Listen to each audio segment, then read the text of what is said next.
What if I told you some spirits never left their graves, and tonight they might be watching you? If you love ghost stories, hit subscribe, tap like, and share this video so we can bring you even more terrifying tales.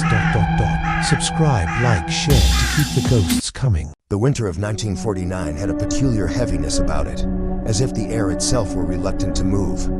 St. Louis was a city of hushed streets and pale gray skies, and that February, the wind that swept off the Mississippi carried not only cold but a kind of strange foreboding, like a breath of something waiting just beyond the veil. The houses stood close to one another, framed in snow, their windows glowing with lamplight. Life went on as usual. People trudged to work, children skated on frozen ponds. Church bells rang across the neighborhoods. But at one particular house on Roanoke Drive, a story was beginning to stir. The boy who would later be called Roland Doe sat cross-legged on the floor of his aunt's parlor, the Ouija board laid out in front of him. The board had been a gift, purchased on a whim because it was popular among the spiritualist circles of the day. His Aunt Harriet was fond of such curiosities, seances, tarot cards, talk of spirits. She was the kind of woman who believed that the world was more mysterious than people gave it credit for, that there were unseen things walking beside us at every moment. That night, as the snow fell outside, Roland traced the letters on the board with his small fingers. His aunt guided the planchette gently, smiling at him. The candlelight flickered, and for a moment it seemed the whole house held its breath. The boy asked a question in a whisper. "Are you there?" The planchette moved. At first it was a slow, hesitant glide toward yes, and Roland's heart thumped with an excitement he couldn't quite explain. His aunt chuckled softly. Perhaps she was moving it, perhaps not. But something about the way it trembled at the end of the motion made even her frown. She glanced toward the window, as though half expecting to see someone standing outside. They asked more questions, harmless ones, the sort of questions children might ask. "What is your name? Are you happy? Do you know who I am?" And each time the planchette moved, spelling answers that made Roland shiver. There was a sense, faint at first, that something else was in the room with them.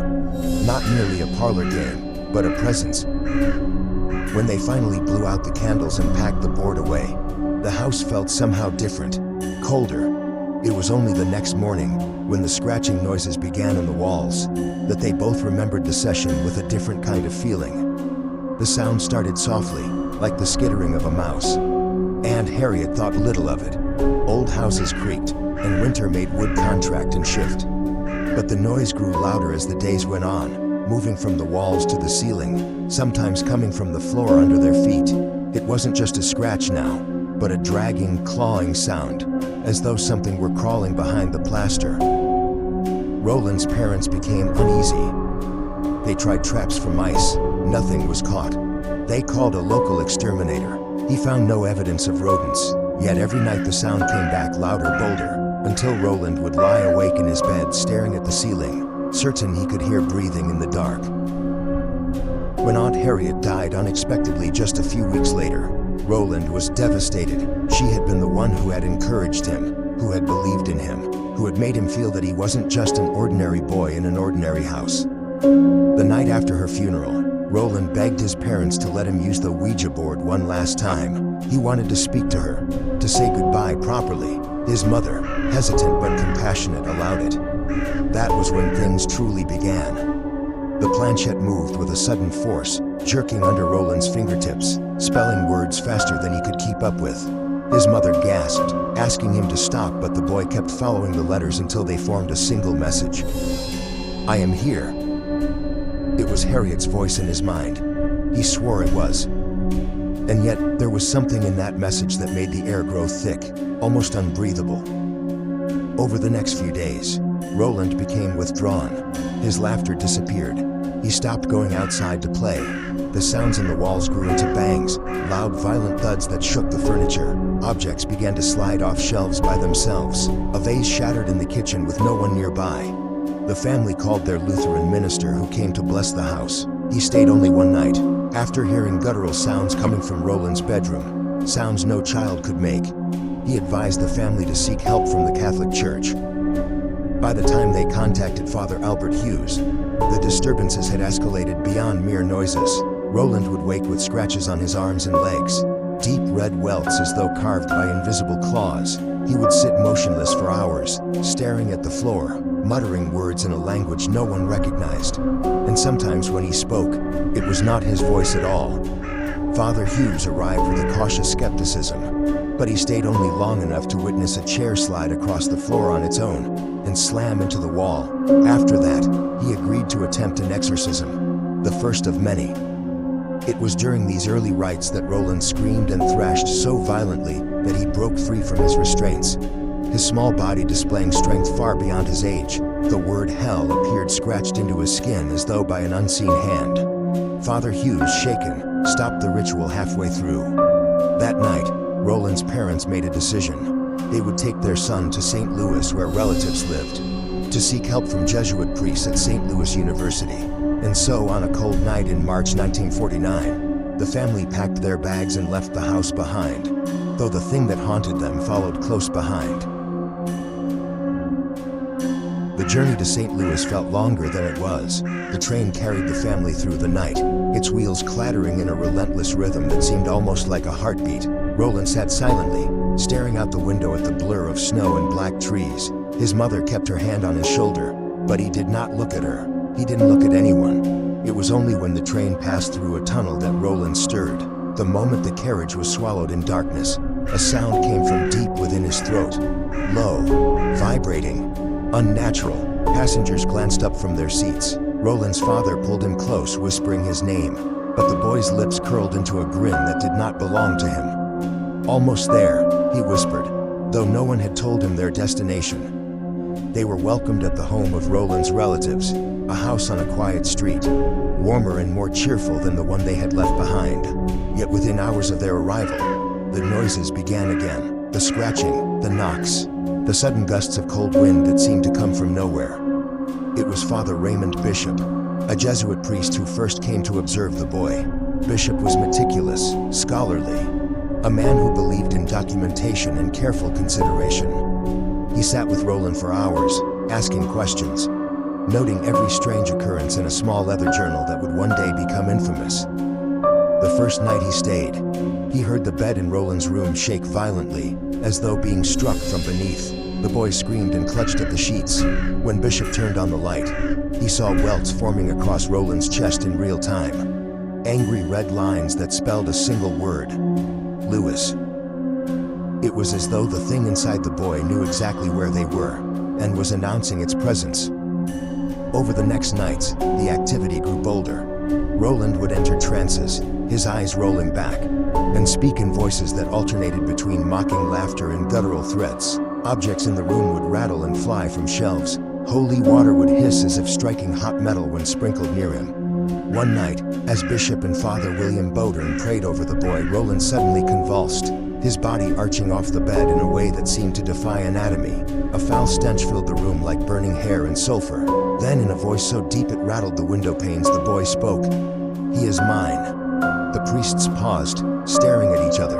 Bowdern, a seasoned man who had counseled soldiers and seen death on the battlefield, felt his heart tighten. He continued the prayers louder, but the boy only laughed, a terrible, choking laugh that made the candles go out all at once. When light returned, claw marks were visible on the wooden headboard, deep and fresh.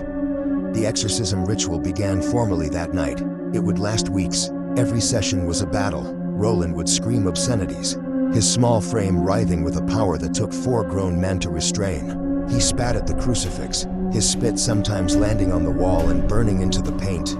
Latin prayers were met with a flood of curses in languages no one present spoke, though later, some words were recognized as ancient. During one particularly violent session, Roland broke free and lunged at one of the assisting priests with such force that he nearly crushed the man's windpipe before others pulled him back. His fingernails left bloody crescents on the man's neck. Afterward, Roland collapsed in exhaustion, weeping like a child. "Make it stop," he begged. "Please, make it stop." But the thing inside him only grew stronger. Each night, the house seemed less like a home and more like a battlefield. Doors slammed by themselves, windows cracked without being touched. The smell of sulfur clung to every room. Relatives reported waking to find Roland standing silently in the hallway, staring at them with a cold, hateful expression. One night, the word hell appeared carved into his skin again, this time across his stomach. The following night it was exit, as though the thing was mocking the priests, daring them to give up. Father Bowdern did not give up. He became more determined, even as his health began to falter under the strain. He fasted, prayed, and returned every evening to the house to continue the ritual. But the entity inside Roland seemed to anticipate every move.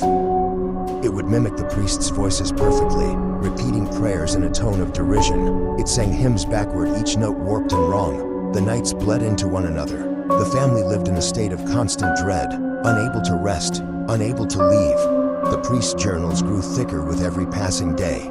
And yet, amid all the terror, there were moments, brief, flickering moments, when Roland seemed himself again. He would hold his mother's hand and cry softly, saying he could feel Aunt Harriet nearby. But it was never clear whether it was truly her, or whether the thing inside him had simply learned to imitate her voice. By the third week, the house felt completely consumed by the presence. The air was always cold, no matter how many fires they lit. Crucifixes were found twisted on their hooks. Statues of saints were discovered lying face down on the floor each morning. One evening, as the priests prepared for another session, a deafening noise shook the house. It was as if something enormous had walked across the roof. The ceiling groaned and dust rained down.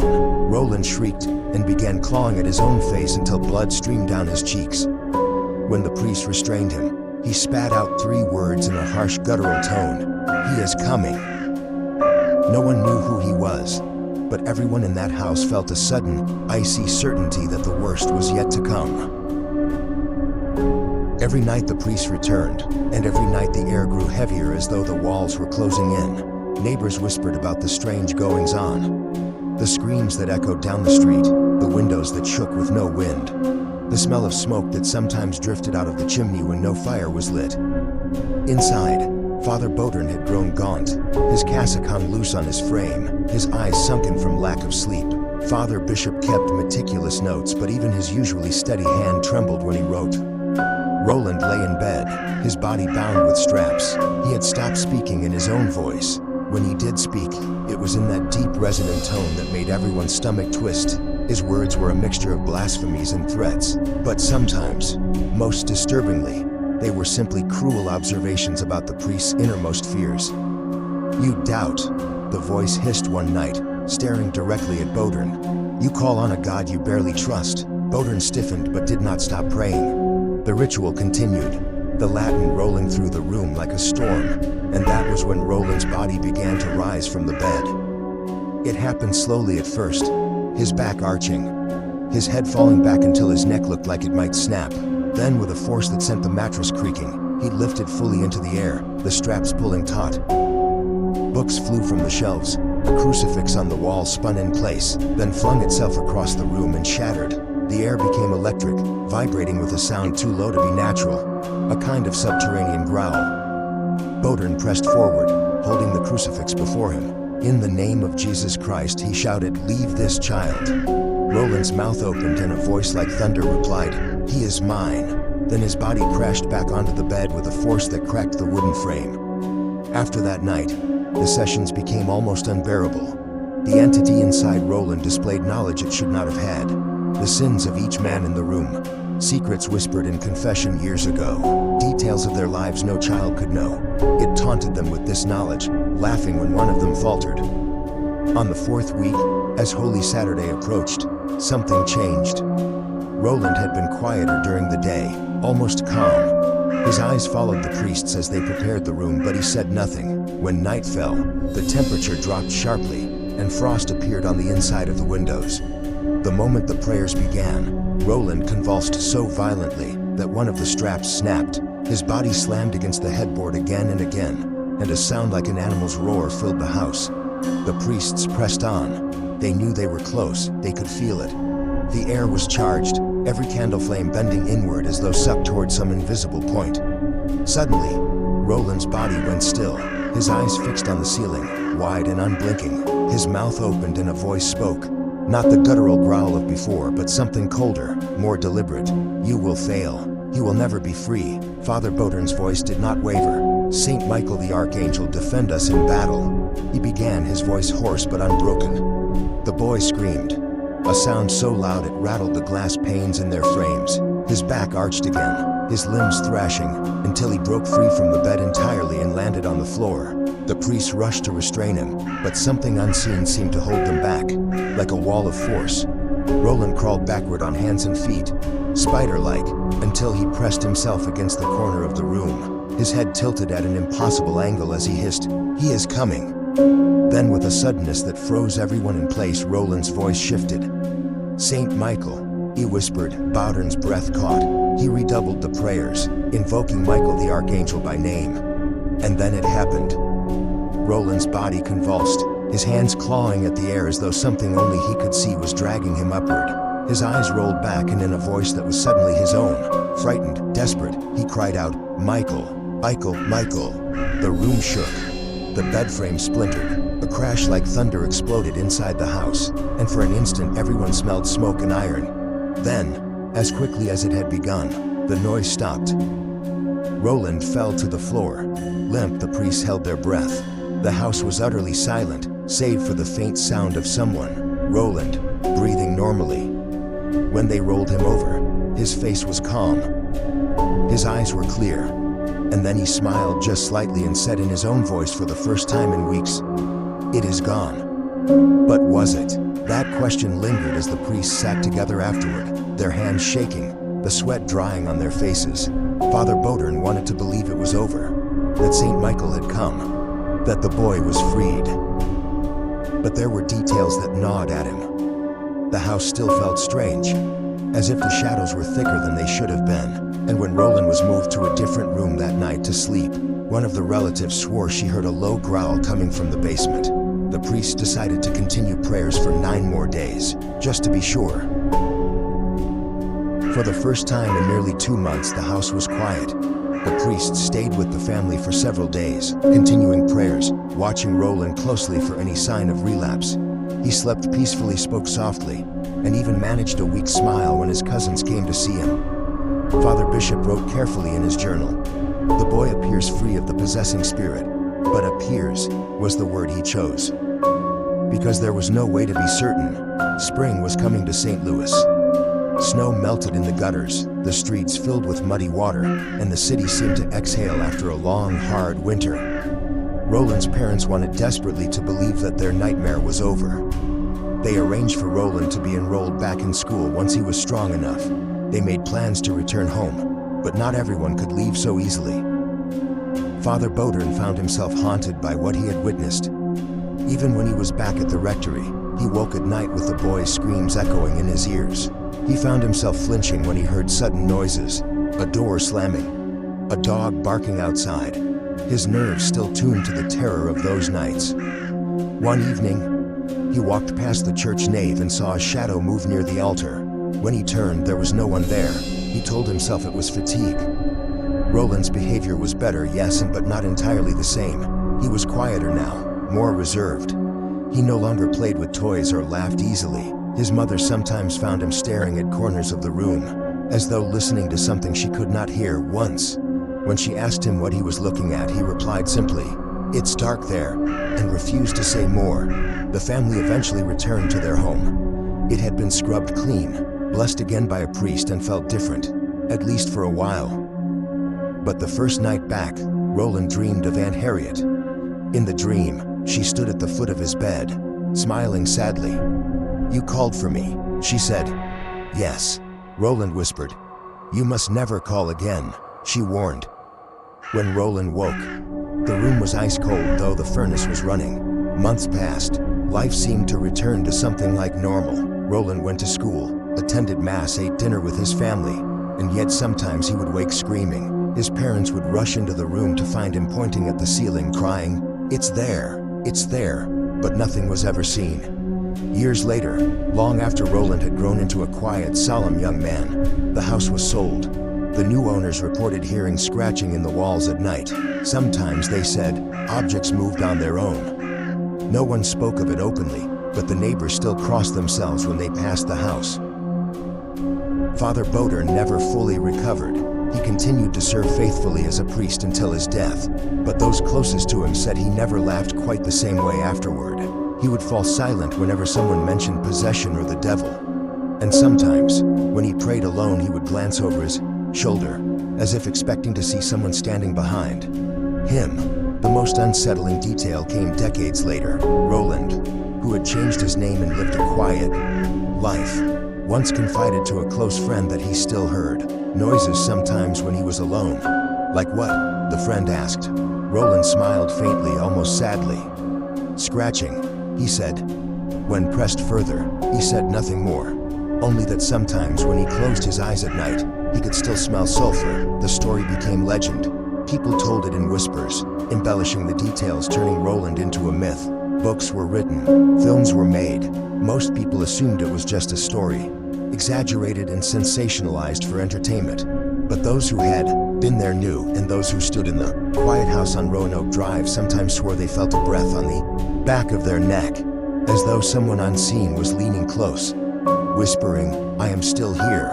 And so the story ends. Or perhaps it does not, because some doors once opened are never truly shut.